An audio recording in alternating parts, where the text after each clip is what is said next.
राज्यात होऊ घातलेल्या नगरपरिषद आणि नगरपंचायतींच्या लढतीचं चित्र स्पष्ट झालं, त्यामुळे आजपासून प्रचाराचा जोर आणखी वाढला। अनेक ठिकाणी बिनविरोध निवडणुका झाल्यानं काही उमेदवारांची चांदी झाली, तर उर्वरित उमेदवारांना आता निवडणुकांना सामोरं जावं लागणार आहे। सर्व उमेदवारांना आजपासून ऐन थंडीत घाम घालावा लागणार आहे। असं असताना अनेक नेते आणि पदाधिकारी प्रचार सभा देखील घेणार आहेत। येत्या 2 डिसेंबरला मतदानाची प्रक्रिया पार पडेल।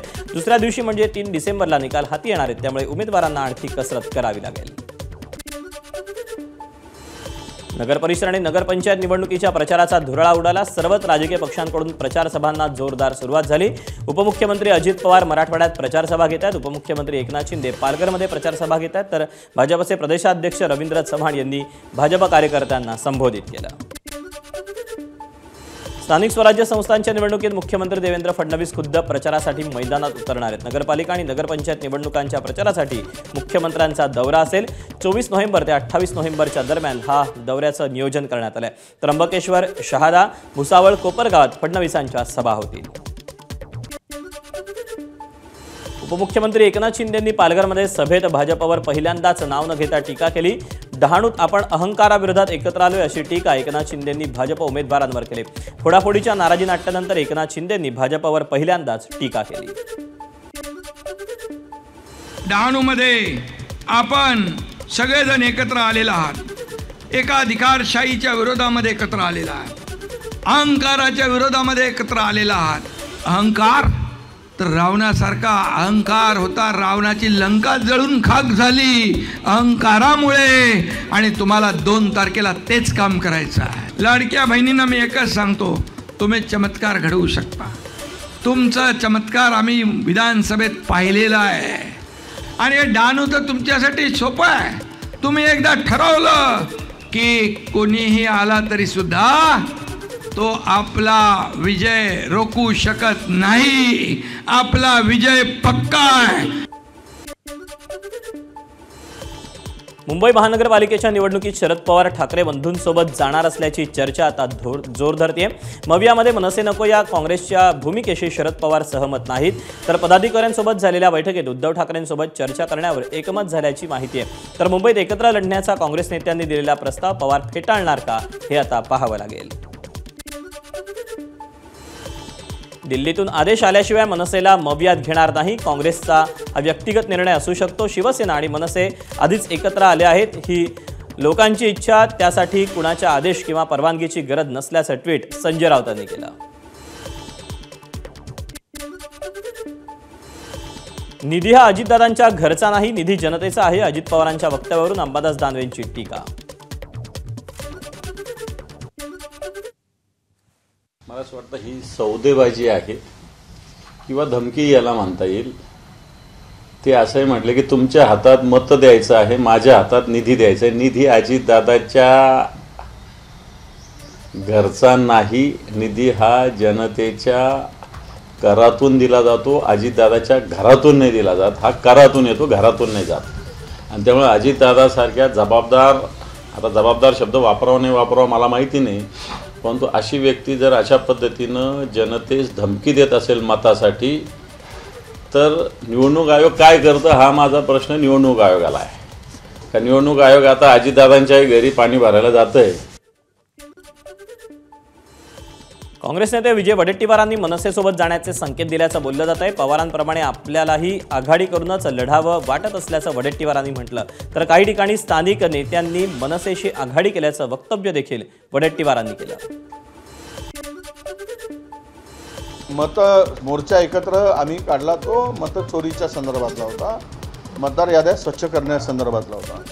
शेवट आयडियोलॉजीचा विषय जो येतो तिथे मनसेशी आमची वैचारिक आयडियोलॉजी किंवा आमच्या विचारधारा त्याच्याशी जुळत नाही, त्यामुळे त्या ठिकाणी तो विषय आलेला असावा। पण पवारसाहेबांनी जी भूमिका घेतली की आपण आघाडीत लढलो पाहिजे, त्या संदर्भात आपण सगळे मिळून भाजपला हरवण्यासाठी, भाजपसारख्या या धर्मांध शक्तीला संपवण्यासाठी एकत्र येण्याची आवश्यकता आहे, आणि त्या संदर्भात आम्ही सकारात्मक आहोत असं माझं मत आहे। मुंबईत काँग्रेसनं एकटं लढण्याची भूमिका जरी घेतली असली तरी विजय वडेट्टीवारांनी संपूर्ण महाराष्ट्राची भूमिका मांडल्याचं स्पष्टीकरण खासदार वर्षा गायकवाडांनी दिलं। नाही, मी विजय वडेट्टीवारांची स्टेटमेंट ऐकली आणि त्याच्यामध्ये त्यांनी असं सांगितलं की वोट चोरी संदर्भामध्ये आमच्या सगळ्यांची भूमिका एक आहे, कारण आमचे नेते जननायक आदरणीय राहुल गांधीजींनी याची सुरुवात केली होती. सातत्याने या विषयावरती काँग्रेस पार्टी काम करत आहे. ज्या अलायन्सच्याबद्दल किंवा आघाडीबद्दलचं तुम्ही बोलताय त्या संदर्भामध्ये त्यांनी जी भूमिका मांडली ती महाराष्ट्र संदर्भामध्ये भूमिका आहे. मुंबई संदर्भामधली भूमिका जी आहे ती आम्ही मांडण्याचं काम केलेलं आहे. उद्धव ठाकरेंनी राज ठाकरेंना स्वीकारल्यामुळे काँग्रेस सोयीचं वक्तव्य करते. ठाकरेंनीच मनसेला स्वीकारल्यामुळे काँग्रेसकडे पर्याय नसल्यामुळे विजय वडेट्टीवारांनी भूमिका मांडल्याची टीका मंत्री बावनकुळेंनी काँग्रेसवर केली. बिहारमध्ये तेथील मतदार काँग्रेसला मतदान करणार नाही जर मनसेची युती झाली तर, म्हणून काँग्रेसने कालपर्यंत भूमिका घेतली की मनसे नको. जेव्हा उद्धव ठाकरेंनी राजसाहेबाला स्वीकारलं म्हणून आता काँग्रेसला पर्याय नाही. काँग्रेस ही पर्याय नसल्यामुळं या ठिकाणी असे आता वेगवेगळ्या पद्धतीचे वक्तव्य करताय, सोयीचे वक्तव्य करतात आहेत. वडेट्टीवारांनी सोय बघितलेली आहे आणि काँग्रेस पार्टीसुद्धा सोयीचं बघताय. दरम्यान काँग्रेस पक्ष हा अमिबा सारखा असल्याची टीका मनसेचे नेते संदीप देशपांडे यांनी केली.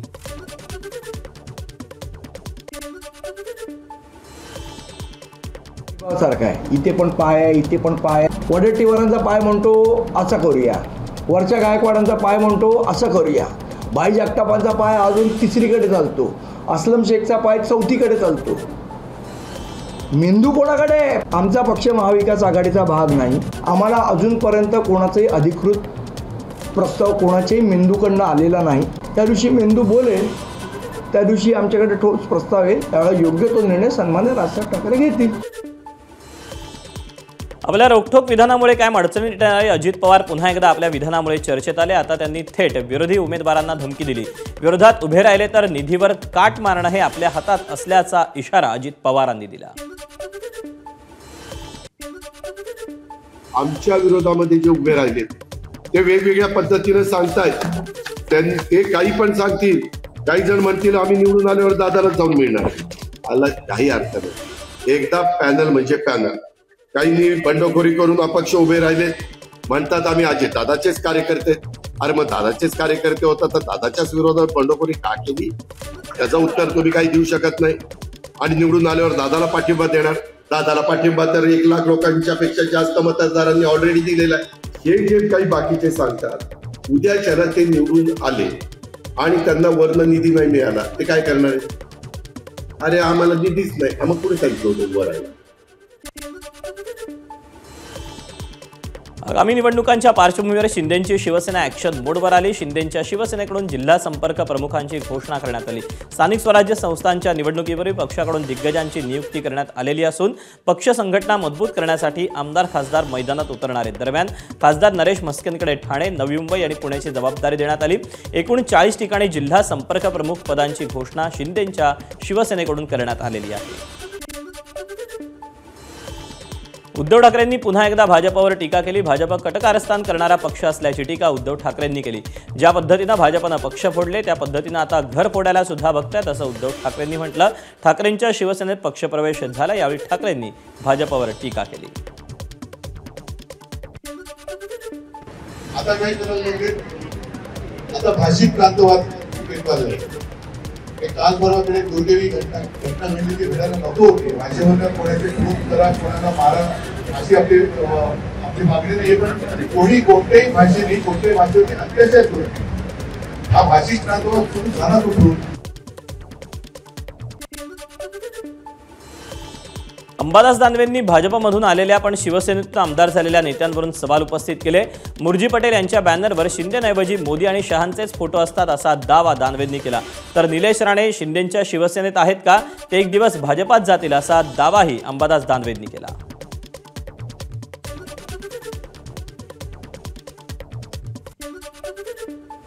मी काल परवाच बोललो आपल्याशी बोलताना की आत्ताच्या घडीला एकनाथ शिंदे साहेबांचे कित्येक मंत्री त्यांचं ऐकत नाही. त्यांना कंट्रोल देवेंद्रजी फडणवीस साहेब करतात आणि ह्याच्यात उदय सामंताचं नाव एकदम वरचं आहे. अन्य काही मंत्री त्याच्यामध्ये आहेत. मला वाटतं ते हळूहळू यथावकाश समोर येतील. त्यामुळे जे सत्य आहे ते सत्यच आहे. उदय सामंत लीड करतायत या दुसऱ्या याच्यासाठी ते मला माहिती नाही, परंतु ते एकनाथ शिंदे साहेबांचं ऐकत नाही एवढं मला माहिती आहे. त्यांना ऑपरेट देवेंद्रजी फडणवीस करतात. दैनिक सामनाच्या अग्रलेखातून एकनाथ शिंदेंच्या दिल्ली दौऱ्यावर आणि अमित शहांसोबतच्या शिंदेंच्या भेटीवर निशाणा साधलाय. शिंदे यांनी जे पेरले तेच उगवले. भाजपला शिंदे नकोसे झालेत. शिंदे यांना त्यांची जागा दाखवण्याचा लोटस कार्यक्रम सुरू झालाय असं दैनिक सामनातून म्हटलंय. रवींद्र चव्हाणांनी मोठी रक्कम देऊन आमची माणसं फोडली. या तक्रारीवर अमित शहांना हसू आवरलं नाही. जे शिंदे स्वतःच फुटले त्यांनी माणसं फोडण्यावर चिंता व्यक्त करावी हा मोठाच विनोद आहे अशी टिप्पणी देखील सामनातून करण्यात आली. मुंबई महानगरपालिकेच्या निवडणुकांसाठी प्रारूप मतदार याद्या महानगरपालिकेकडून जाहीर करण्यात आल्या. या मतदार याद्यात घोळ असल्याचा आरोप ठाकरेंच्या शिवसेनेनं केला. विधानसभेला ज्या मतदार यादीत नावं होती ती नावं महापालिकेला दुसऱ्या मतदार यादीत गेलेली आहेत. आदित्य ठाकरे यांचे निकटवर्तीय सूरज चव्हाण यांचं नाव वेगळ्या मतदार यादीत तर ते राहत असलेल्या इमारतीतील मतदारांची नावं वेगळ्या मतदार यादीत असल्याचा आरोप करण्यात आला. ठाकरेंच्या शिवसेनेचे पदाधिकारी या मतदार याद्यांची तपासणी करत आहेत. मतचोरीच्या मुद्द्यावरून ठाकरे सेना आणि शिंदेंच्या शिवसेनेमध्ये जुंपली. सदा सरवणकर यांचे जावई पनवेल इथे राहतात, मात्र त्यांचं नाव प्रभादेवी मतदारसंघात आहे असा दावा ठाकरेंच्या शिवसेनेचे आमदार महेश सावंतांनी केला. माननीय आमदार सदा सरवणकर यांचे जावई माझ्या म्हणण्याप्रमाणे पनवेलला राहतात. आणि मला माहिती आहे ते कुठे राहतात. ते पनवेलला मी गेलेलो आहे त्यांच्याकडे. त्यांचं नाव आमच्या प्रभादेवीच्या यादीत आला. आता आम्ही पनवेल त्याच्या आईचं नाव आमच्या प्रभादेवी यादीत आला. म्हणजे हा काय समाधान उभा राहणार म्हणून इथे नाव नोंदवले का? आणि आता आम्ही पनवेलला सुद्धा चौकशी करणार आहोत की त्याचं नाव त्या महानगरपालिकेत आहे की नाही. म्हणजे ही अशी मतचोरी जर नेते लोक करायला लागली दुबार मत नोंदणी तर सामान्य माणसांनी बघावं कोणाकडे. दरम्यान आमदार महेश सावंतांच्या या आरोपाला माजी नगरसेवक समाधान सरवणकरांनी प्रत्युत्तर दिलं. निवडणूक आयोग काय ते बघेल असं सरवणकर म्हणाले. जिल्ह्यावरती आज तिकडे 700 ते 800 विशिष्ट समाजाची घरं नसताना देखील मतदार यादीमध्ये ती नावं आहेत. आणि आज इकडे हिंदुत्ववादी एक आमदाराचा पराजय त्याच्यामुळे झालेला आपल्याला दिसून येतो. मी आताही विनंती करीन की माहीम किल्ल्यावरती आपण गेलात त्या ठिकाणी अस्लम शेख यांनी कायमस्वरूपी तिकडच्या लोकांना मालाडमध्ये घरं दिली. ती घरं देऊन देखील आज त्या मतदार यादीमध्ये या सर्व लोकांची 800 कुटुंब किमान 1000 ते 1500 मतदारांची त्या परिसरामध्ये अद्यापही नाव आहेत. त्याचा फटका आम्हाला नक्कीच विधानसभेत बसलेला आहे. ही सर्व मतं उभाटाची म्हणजे मिया महेश यांना ही सर्व मतं पडलेली आहेत आणि त्याच्या जीवावरती आज तो आमदार म्हणून झालेला आहे. मोहोळमध्ये भाजपच्या नगराध्यक्षपदाच्या उमेदवाराच्या प्रचारासाठी रॅली काढण्यात आली. मंत्री जयकुमार गोरेंच्या उपस्थितीत प्रचाराचा शुभारंभ करण्यात आला. यावेळी बोलताना समोरच्या उमेदवारांकडे गाडी नाही, रस्ता नाही, कुठे जायचं हेही त्यांना माहीत नसल्याची टीका गोरेंनी केली. पुणे जिल्ह्यात विविध नगरपरिषद निवडणुकीत मतदानाआधीच 38 नगरसेवक हे बिनविरोध निवडले गेलेत. तळेगाव दाभाडे नगर परिषदेत अजित पवारांच्या राष्ट्रवादीचे 10 आणि भाजपचे 9 नगरसेवक हे बिनविरोध विजयी झाले. पिंपरी चिंचवड महापालिकेच्या प्रारूप मतदार यादीत घोळ असल्याचा आरोप अजित पवारांच्या राष्ट्रवादीनं केला.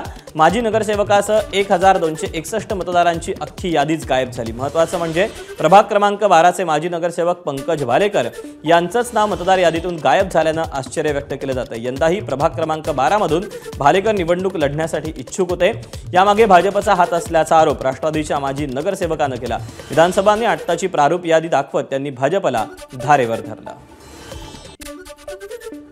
आज मी त्या ठिकाणी उमेदवार म्हणून राष्ट्रवादी काँग्रेस पक्षातर्फे इच्छुक आहे. तर त्या ठिकाणी आज आमची जी संपूर्ण माझ्या भागातली माझ्या आजूबाजूच्या परिसरातील गावठाण संपूर्ण यादीच ती आज प्रभाग 1 मध्ये ढकलण्यात आलेली आहे. कुणी केलं असेल असं वाटतं? आता ह्याच्यामध्ये या ठिकाणी प्रशासनाने हा सगळा घोळ घातलाय आणि मला सांगायचे 2017ला देखील असंच झालं. पुण्याच्या तळेगावात अजित पवारांचे आमदार सुनील शेळकेंनी बंधू सुदाम शेळकेंच्या प्रचारासाठी नारळ फोडला. भाजपसोबत युती असताना माजी मंत्री बाळा भेगडेंनी अपक्ष उमेदवार उभा केला. त्यामुळे सुदाम शेळके बिनविरोध होऊ शकले नाही. प्रचाराचा नारळ फोडतात शेळकेंनी हा आरोप केला. तळेगाव नगर परिषदेत आमचे 10 आणि भाजपचे 9 नगरसेवक आम्ही बिनविरोध निवडून आणले असा दावा शेळकेंनी केला. मी गाव बिनविरोध करायला गेलो होतो, त्याच्या बदल्यात मला बेगडींनी गिफ्ट दिले की तू गाव बिनविरोध कर, तुझ्या भावाला मात्र लढू दे. त्यामुळे मग मी त्यांना घेऊन आता लढण्याची तयारी केलेली आहे. परंतु ठीक आहे, नगराध्यक्ष पदाचा उमेदवार हा भारतीय जनता पक्षाचा कमळ चिन्हावरचा आहे. युतीचा धर्म मात्र मी त्या ठिकाणी पाळणार, संतोष दाभाडेंच्या मागे खंबीरपणे उभं राहणार आणि इतर ठिकाणी मात्र आम्ही सर्वजण बसून कोणाला निवडून द्यायचं त्या बाबतीत जनतेला देखील आव्हान करणार. त्या ठिकाणी नागरिकांची जी मागणी आहे की आम्हाला तिथे सभा मंडप पाहिजे, गार्डन एक चांगल्या पद्धतीचं एक मुलांसाठी, लहान मुलांसाठी गार्डन पाहिजे. त्याबरोबर तिथल्या काही ड्रेनेजच्या समस्या आहेत, लाईटच्या समस्या आहेत. तिथले जे नगरसेवक होते, पूर्वीचे नगरसेवक होते, त्यांनी काही तिथल्या समस्यावरती लक्ष दिलेलं नाही. तिथल्या नागरिकांच्या त्या तक्रारी होत्या, त्या तक्रारी समजून घेऊन तिथला तो विकास करायचा हे निश्चित केलेला आहे.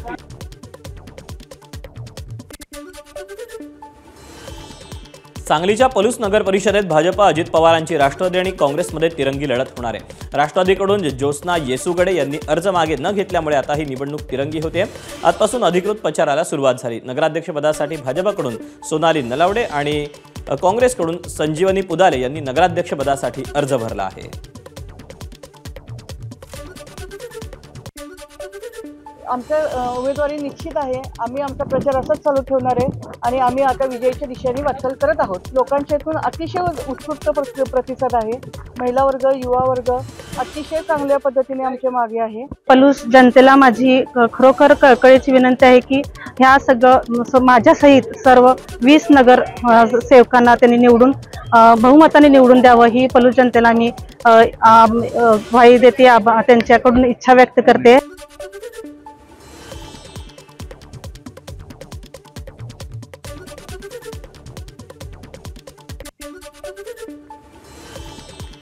छत्रपती संभाजीनगर जिल्ह्याच्या पैठण नगरपालिका क्षेत्रात 562 दुबार मतदार असल्याचं जिल्हाधिकारी कार्यालयानं मान्य केलं.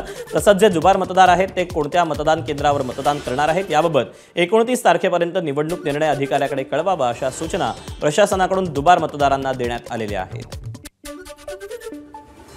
नगरपरिषद निवडणुकीच्या प्रचार सभांना आजपासून सुरुवात झाली. धाराशिवमधील नळदुर्ग नगर परिषदेसाठी उपमुख्यमंत्री अजित पवारांची पहिली जाहीर सभा होणार आहे. नळदुर्गमध्ये नगराध्यक्षपदासाठी 5 उमेदवार निवडणुकीच्या आखाड्यात आहेत. यामध्ये भाजप आणि अजित पवार गट देखील समोरासमोर आलाय. पहिल्या जाहीर सभेत अजित पवार नेमकं काय बोलणार याकडे लक्ष लागलंय. धाराशिव नगर परिषदेत महायुतीत बिघाडी झाल्याचं दिसतंय. धाराशिव नगर परिषदेमध्ये आम्ही युती केली ती यशस्वी झाली होती. त्या ठिकाणी भाजपकडून एबी फॉर्म दिले गेले, त्यामुळे या ठिकाणचे कार्यकर्ते आमचे नाराज आहेत असं प्रताप सरनाईकांनी म्हटलं. राणा पाटील यांनी शिवसेनेला 8 जागा देण्याचं मान्य केलं होतं, मात्र त्याच जागेवर भाजपच्या उमेदवारांना एबी फॉर्म दिले, त्यामुळे वाद निर्माण झाला. मुख्यमंत्र्यांची भेट घेऊन तोडगा काढणार असल्याचं प्रताप सरनाईक म्हणाले. धाराशिव नगर परिषदेमध्ये महायुती आम्ही केली होती, ती काही प्रमाणात यशस्वी झाली होती, परंतु काही एबी फॉर्म एक्स्ट्रा दिले गेले भारतीय जनता पार्टीकडनं, त्यामुळे कदाचित त्या ठिकाणचे आमचे कार्यकर्ते नाराज आहे. पण धाराशिव नगर परिषदेमध्ये 8 जागा ह्या शिवसेना पक्षाला देण्याचं मान्य केलं होतं, परंतु त्या 8ही जागांवर त्यांनी एबी फॉर्म त्यांच्या पदाधिकाऱ्यांना दिल्यामुळे किंवा त्यांच्या उमेदवारांना दिल्यामुळे तो वाद उफाळला. आज मुख्यमंत्रीसुद्धा धाराशिवला येणार आहेत. त्यांच्या लग्नाच्या कार्यक्रमाच्या निमित्तानं मी सुद्धा त्या ठिकाणी जाणार आहे. काही तोडगा अजूनही निघतो का ह्याचा आम्ही आज चर्चा करणार आहोत. तुळजापुरात बिनविरोध नगरसेवक निवडून आणल्यानं त्याविरोधात खासदार ओमराजे निंबाळकरांनी सवाल उपस्थित केले. धाक, दडपशाही आणि पैशाचा वापर करून बिनविरोध नगरसेवक निवडून आले असा आरोप ओमराजे निंबाळकरांनी केला. अशा पद्धतीनं बिनविरोध काढून आनंदी होत असतील तरी ही राक्षसी वृत्ती असल्याची टीकाही त्यांनी केली. अशा पद्धतीनं धाकदपटशाही करून दबाव टाकून जर त्या उमेदवाराला फॉर्म विड्रॉल केला जात असेल आणि त्याच्यात जर ही मंडळी आनंदी होत असतील की आम्ही बिनविरोध निघालो, तर मला वाटतं ही राक्षसी मनोवृत्ती आहे. ही वाटचाल हुकुमशाहीकडे आहे. हिंगोलीमध्ये संतोष बांगर यांचा बालेकिल्ला असलेल्या कळमनुरीत नगरपालिका निवडणुकीमध्ये भाजपच्या वतीनं वैशाली कावडे नगराध्यक्षपदासाठी निवडणुकीच्या रिंगणात आहेत. भाजपकडून घरोघरी जाऊन प्रचार केला जातोय. जालन्यात नगरसेवक पदाच्या उमेदवारांना खुर्च्या न दिल्यानं अजितदादा संतापले. अजित पवारांनी माईक हातात घेऊन पोलिसांनाही सुनावलं. डी झोनमध्ये उमेदवारांना येऊ देण्याची ताकीद अजित पवारांनी दिली. परभणीच्या सेलूमधील नूतन विद्यालयाच्या 2100 विद्यार्थ्यांनी वोट फॉर सेलूचा संदेश देण्यासाठी मानवी साखळी केली होती.